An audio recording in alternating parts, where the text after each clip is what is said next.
What did you discover from your co-artists that surprised you and learned from in a good way? Pwede ba akong mauna dito? Go. Actually, ito meron ako na-discover kay Marco. Lagi kasing natutulog yan si Marco. Tapos sobrang hirap gisingin ni Marco, guys. So gusto ko lang i-share sa inyo na sobrang hirap niyang gisingin. Nagwawala na yung mga tao, tulog pa rin siya. I agree. Dre, Diba? diba in a good way? Diba in a good way, Dre? Hindi.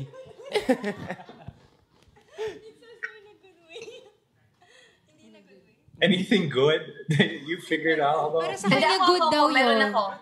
Anything good para kay Marco, na-discover ko, na sobrang serious actor niya to the extent na sinusulat niya lahat ng lines niya sa buong script. Gets ba? So, as in, ganun siya ka-passionate with his work. Na akala ko noon parang hindi siya masyadong focus or what, pero hindi, sobrang focus niya. And pagdating niya on set, memorized na agad. Lahat. Or most of the time. Most of the time. Most of the time. So, yan. Nox. Okay, that's good. Kayo? Ako, siguro na-discover ko sa inyong lahat. Yun nga, yung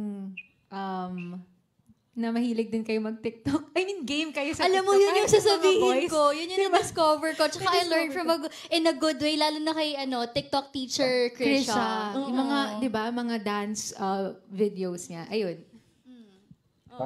Same. Same naman. Di kasi parang, Yeah. ngayon lang kami, kumbaga, I've worked with Aubrey, Sinaga, pero most of the cast now ko lang na katrabaho. Pero, kumbaga, it feels like it's not work din on set. So, wala.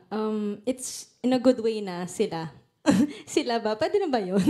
Sila lang good way na, in a good way na yun kasi kumbaga parang para kaming hindi nagtatrabaho kapag nasa set. In short, no, kami lang sapat na. Oo, kayo lang sapat na. Correct. Oo.